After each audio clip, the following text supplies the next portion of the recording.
For today's video, gagawa tayo ng dinugan. At yan ang inyong matututunan sa araw na ito. At meron tayong chef, si Chef Elena from Bicol, originate ng Bicol Express. Ito ang Bicol Express dinugan. So yan, ituturo namin sa iyo step by step. Dinugan made from Bicol with gata at langka. Okay? Gagawa po tayo ng dinugan sa araw na ito. At syempre, meron tayong tigapagturo. Ayan o.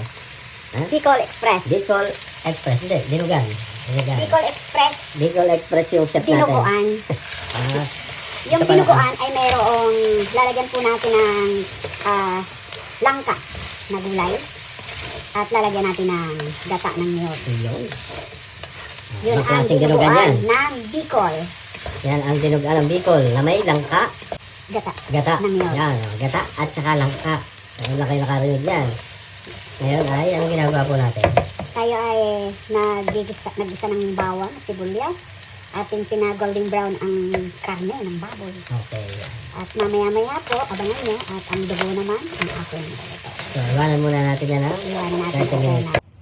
Ito yung dugo ng baboy. Dugo ng baboy. Tapos At lalagyan natin ng 1 can coconut milk. Okay. Ini-mix po natin. Okay. Yan. Sa mga mahilig magdinugan, lalagyan nyo ng gata. Para kanino. Okay. Lalagyan natin ng suka para yung mawala siya na.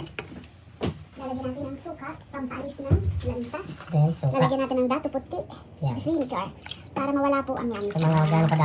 Ang unahin natin ay bawang, pero depende yan sa inyo. Ang iba kasi, nauuna ay sibuyas.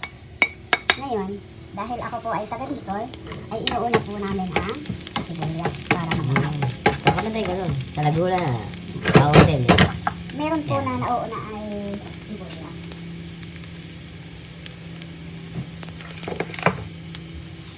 Ito yung ating langka. Yan yung langka. Meron na Talaga nabibili. po, May nabibili ng mga dahil wala po kami sa nasa bundok, lata. ay bibili na lang po tayo ng dilata. Yan. Diba? Hindi na Yan kayo mahirapan yung magtalo. green junk fruit.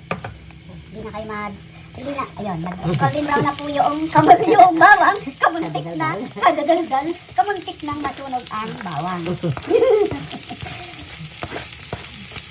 Yan. Kamuntik nang magsunog ang bawang dahil po sa kadadaldal. Pero okay pa naman, dahil talagang iniintay po natin yung golden brown ng bawang. Doon po natin makukuha yung aroma ng bawang. Ngayon, hintayin po yan natin na mag-creamy. Okay, fast forward na tayo. Okay, ayan na. Golden brown na. Kita natin na ready na siya. Then, ilalagay natin siya sa mahinang apoy. No?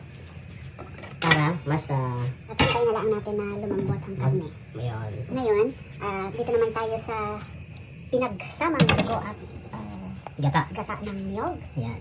Atin pong hahaluin. Ilagay po natin muna sa high yung ating. At Yan. pag mainit na, ilalagay naman natin sa mahinang apoy. Yan yung nilagyan natin ng gata at saka ng suka. At iniwan natin ng kaunti. Para Ngayon maalis ay yung lansa. ilalagay natin sa apoy. Sa mga Habang hinahalo, pwede na natin ilagay yung ginawa natin kanina ng bawang at sibuyas. bawang at sibuyas. Tanda natin, no? Okay. Yan, amoy na amoy ka.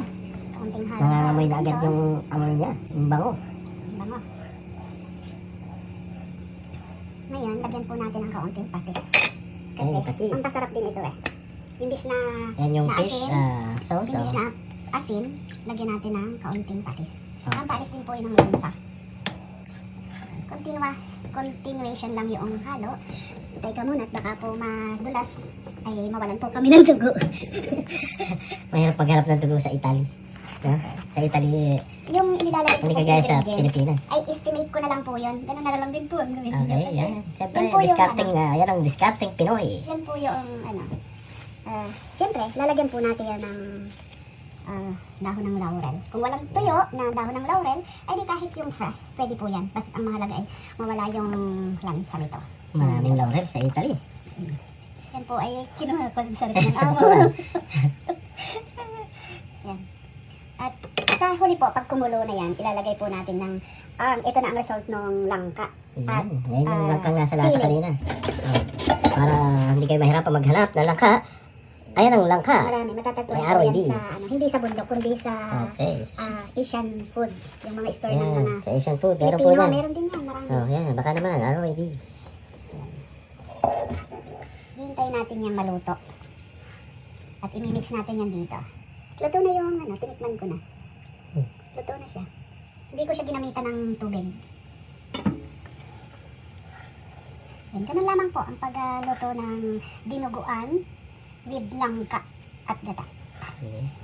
So, ready na pala yan, no? Yes, pag ito po ay naluto na, pwedeng i-mix na natin doon. Yan, ready na po tayo sa So, ayan, lunch. hintayin natin maluto yun, then lalagay natin to. At, fast forward na tayo. Ayan, sama na natin lahat ng dugo. Huh?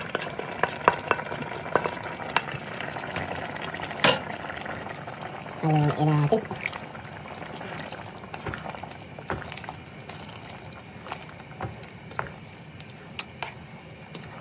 Yan, dinuguan yan.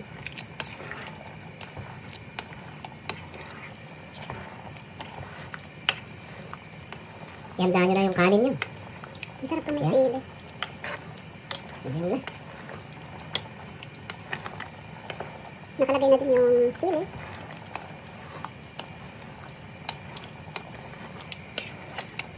At ayun na nga po ang ating finished product ng dinugan na may gata at may langka. So yan, oh. Kita natin ang kulay gagang dinugan na dinugan. Okay? So hanggang dito na lang. Sana may natutunan kayo at gawin nyo rin tong recipe na ito at siguradong masasarapan kayo. Thank you. God bless.